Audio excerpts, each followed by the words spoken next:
भगवान विष्णु शेषनाग की शैया पर लेटे हुए हैं और माता लक्ष्मी उनके चरण दबा रही हैं। भगवान विष्णु कुछ व्यथित से लग रहे हैं। क्या बात है प्रभु, आप कुछ व्यथित से लग रहे हैं? संसार में दिन दुखियों की संख्या बढ़ गई है प्रिय। अपने भक्तों के दुख से ही मेरा मन विचलित हो उठा है। तो फिर ऐसा करते हैं प्रभु, हम संसार के भ्रमण को चलते हैं। वहाँ आप अपने दीन दुखी भक्तों को उनके कर्मों के अनुसार फल दे देना। इससे भ्रमण भी हो जाएगा और आपकी व्यथा भी कम होगी। तुम्हारा सुझाव तो बहुत अच्छा है प्रिय। हम अभी समस्त लोकों के भ्रमण को चलते हैं, किंतु एक बात का स्मरण रहे कि तुम भूल कर भी नरक लोक की ओर नहीं जाओगी। ठीक है प्रभु, जैसी आपकी इच्छा। इसके बाद लक्ष्मी और विष्णु समस्त लोकों के भ्रमण को निकलते हैं। सबसे पहले वो पृथ्वी लोक पर आए। उस समय पृथ्वी पर लोग दिवाली मनाने की तैयारी कर रहे थे। लोगों में लक्ष्मी पूजन को लेकर बहुत उत्साह था। लोग घरों की सफाई कर रहे थे और बाजार तरह तरह के दीपों, फलों, मिठाइयों से भरे हुए थे। ये सब देख माता लक्ष्मी बहुत प्रसन्न हुई। देखा प्रभु, मेरे भक्त कितनी श्रद्धा से मेरी पूजा की तैयारी कर रहे हैं। मुझे अपने घर बुलाने के लिए अपने अपने घरों को सजा रहे हैं। भगवान विष्णु कुछ नहीं बोले, बस मुस्कुरा भर दिए। इस तरह दोनों काफी देर तक भूलोक पर घूमते रहे। अंत में भगवान विष्णु ने कहा, प्रिय, भूलोक की बहुत सैर कर ली, अब यहाँ से चलते हैं। मुझे यहाँ बहुत अच्छा लग रहा है प्रभु, आप आज्ञा दें तो मैं कुछ समय और यहाँ रुकना चाहती हूँ। ठीक है, मैं स्वर्गलोक की सैर को जा रहा हूँ, तुम भी मुझे वहीं मिलना।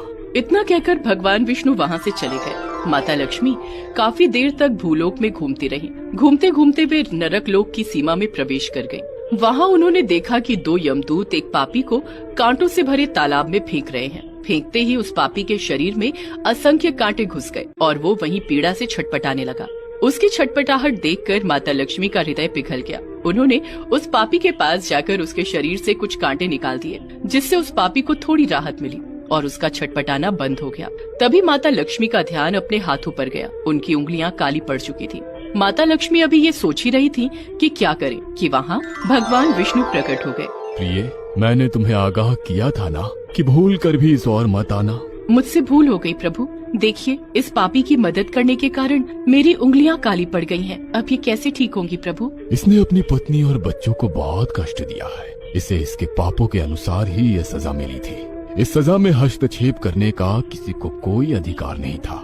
अब अगर तुम्हें अपनी उंगलियों पर लगे इस पाप की कालिक से छुटकारा पाना है तो तुम्हें इसी पापी के घर भूलोक पर जाकर इसके परिवार का नौकर बनकर 3 वर्षों तक इनकी सेवा करनी होगी, तभी तुम्हारे हाथों की कालिमा दूर होगी। ठीक है प्रभु, जैसी आपकी इच्छा। इसके बाद माता लक्ष्मी ने एक 10-12 साल की लड़की का रूप धरा और पहुंच गई भूलोक पर उस पापी परिवार के पास।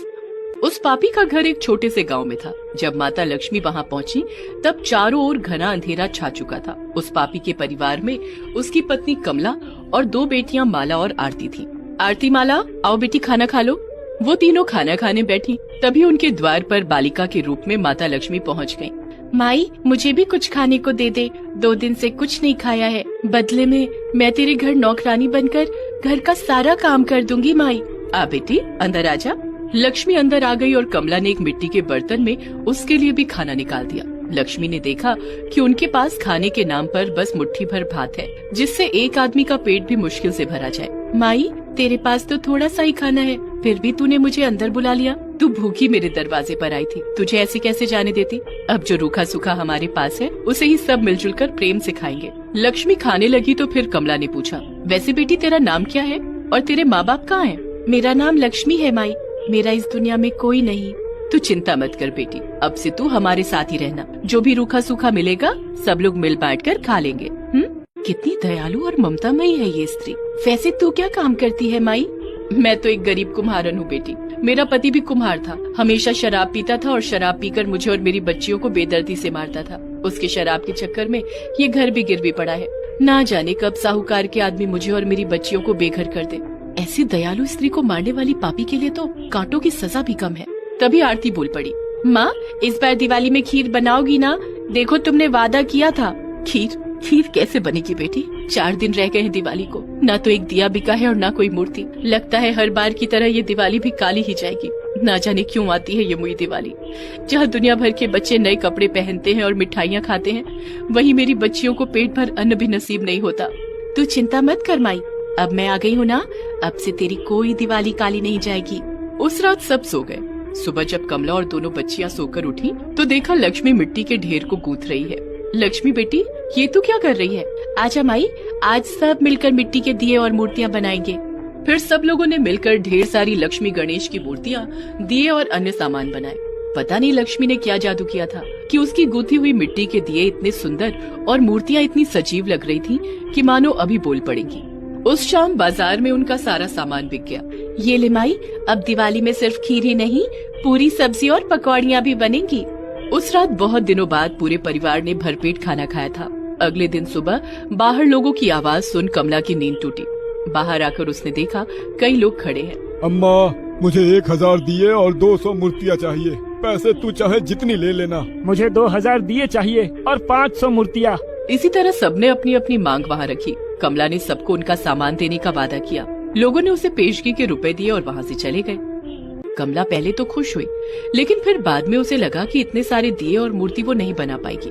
इसी उधेड़बुन में जब वो घर पहुंची तो उसने देखा कि लक्ष्मी पूरे मन से दिए और मूर्ति बनाने में लगी हुई है। अब तक उसने अनगिनत दिए और मूर्तियां बना डाली थी। उसे देख कमला की चिंता दूर हो गई। ठीक समय पर कमला ने सब लोगों को उनका सामान दे दिया। दिवाली आई और चली गई, लेकिन इस बार की दिवाली सबसे अलग थी। आज सारे गांव में कमला का घर सबसे ज्यादा जगमगा रहा था। इसी तरह 3 साल बीत गए। अब कमला के पास बढ़िया घर, गाड़ी और बर्तन बनाने की फैक्ट्री, सब कुछ था। उसकी बेटियां भी अब बड़ी हो गई थी। दिवाली से एक दिन पहले, माँ देखो ना, 3 साल में ही सब कुछ कितना बदल गया है। हाँ माँ, कहाँ तो हमारे पास खाने को दाने भी नहीं थे, और अब देखो जिस चीज पर हम हाथ रख देते हैं वो हमारी हो जाती है। और ये सब हुआ है लक्ष्मी के कारण। जब से उसके चरण इस घर में पड़े हैं, इस घर में मानो साक्षात लक्ष्मी आ गई हो। इतना सब कुछ किया उसने हमारे लिए, लेकिन बदले में कभी कुछ नहीं मांगा। चलो ना माँ, लक्ष्मी के लिए अच्छे अच्छे कपड़े और गहने खरीदते हैं और उसे दे देते हैं। अरे मैंने तो सब खरीद भी लिया है, कल दिवाली पूजन के बाद उसे देंगे।